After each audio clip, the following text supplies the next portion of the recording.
النهارده هنعمل مع بعض الفراخ الكنتاكي بطريقه جميله جدا وسهله من غير اي تكاليف خالص، والحاجات كلها موجوده معاكي في قلب البيت. بس اهم حاجه ما تنسيش معايا اللايك والاشتراك في القناه لو اول مره تشوفيني على قناتي. تعالوا كده بينا نسمي الله ونشوف هنعمل ايه.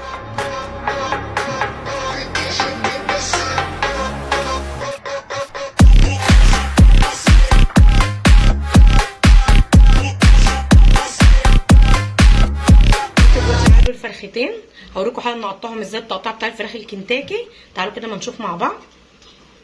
شلت خالص الدهن كده معايا خالص، لازم تبقى مخليه خالص معايا من الدهن اهي. شلت الدهن خالص كلته والجلد كلته. بقطع كده معايا الورك اهو.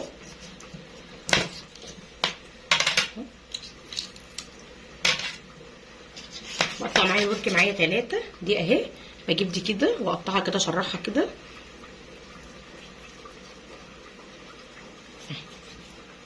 دي كده اللي هي الدبوسه معايا دي بقى بقطعها برده كده معايا 3 من هنا كده.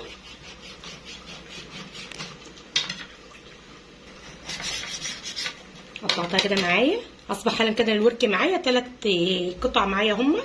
برده بجيب دي كده وبشرحها كده برده عشان التتبيله اللي احنا هنعملها تخش جواها. دوبك حاجه بس ايه تشريحه بسيطه كده بالسكين. نعمل برده الحته التانيه دي بشرحها بس كده عشان التتبيله ايه تخش فيه.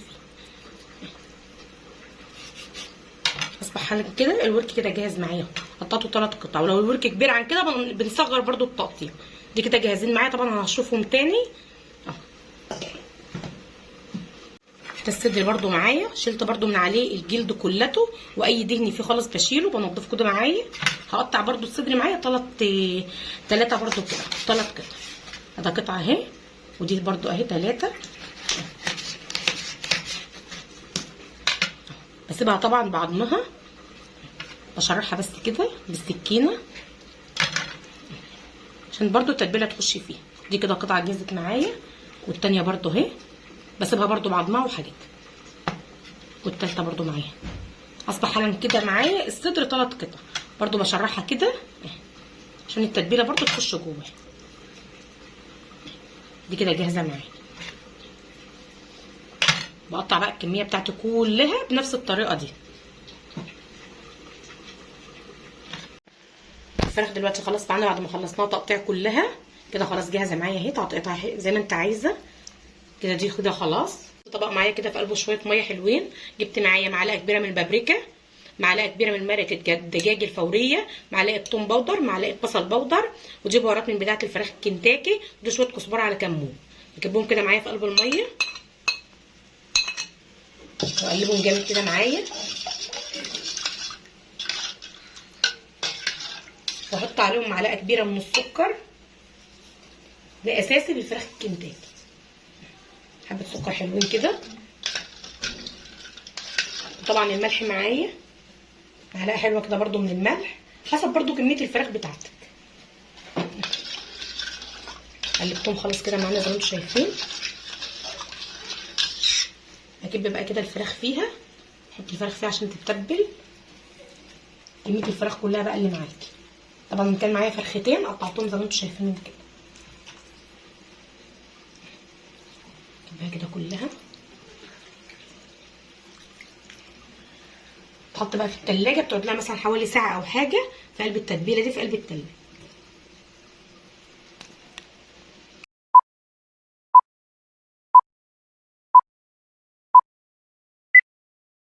حله معانا كده على البوتاجاز حطينا عليها شويه زيت وبصلايه بقى بشرناها. نبدا بس تاخدها خفيفه كده تاخد لون بس معايا خفيف. دوبك كده خدت لون معايا. انزل عليها معلقه بقى من بهارات الفراخ الكنتاكي برده، ومعلقه من الثوم البودر، معلقه صغيره برده حسب كميه الرز اللي انت هتعمليه، ومعلقه ثوم بودر برده، معلقه مرقه من الدجاج فوريه. طبعا لازم الحاجات دي كلها لازم تكون موجوده، مش هينفع نستغنى عن حاجه فيه. دي معلقه من البابريكا برده حسب كميه الرز اللي انت هتحطيه. هدوهم بس تقريبا الاول كده مع بعض.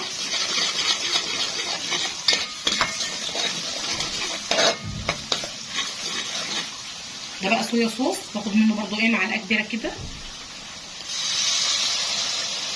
طعم الرز جميل جدا. برضو حسب الكميه اللي انت عايزاها. انا بحب طعمه بصراحه في الاكل. بقلب برضو كده يبقى طعمه برضو حلو قوي. صوص الباربيكيو برضو حط منه برضو معلقه حلوه كده برضو.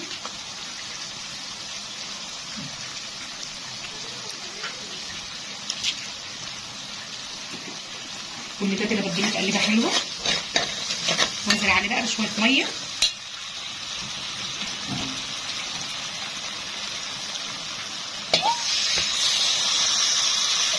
بس كده ياخد ود كده مع نقطه الميه دي. طبعا بقى الملح طبعا حط بقى كميه الرز اللي انت عايزاها. اغسل الرز بتاعي كده واكبه. حط كده بقى كبانه الميه قاعد الرز كده زي ما احنا قايلين قبل كده. انا قاعد الرز بيبقى برده العقله دي. وحطيت الملح بتاعه وهغطي عليه بقى لحد ما يستوي معانا. وبعد كده نهدي على النار بيبقى جاهز معايا خالص.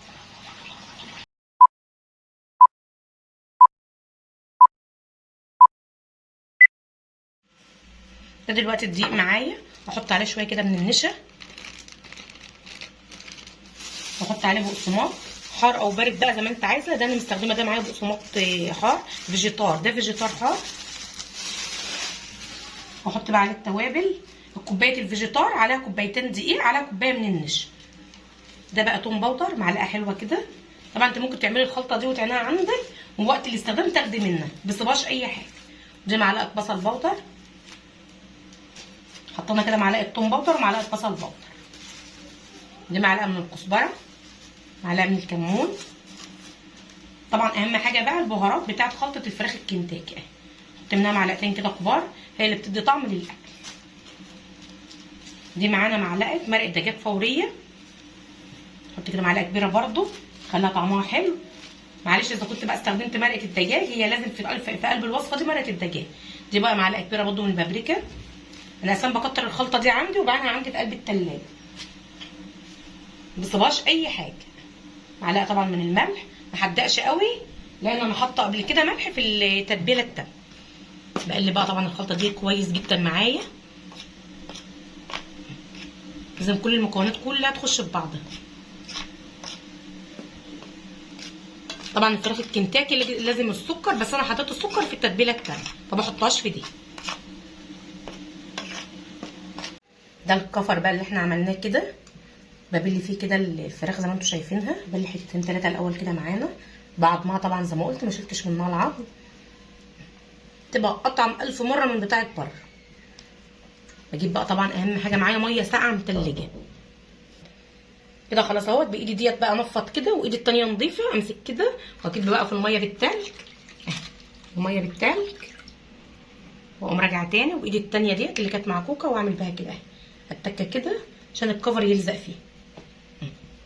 تبقى اطعم 1000 مره من بتاعه بره. تاني برضو بايدي التانيه دي بعد كمان مره في التلج واقوم راجعه تاني عشان برضو يلزق فيه.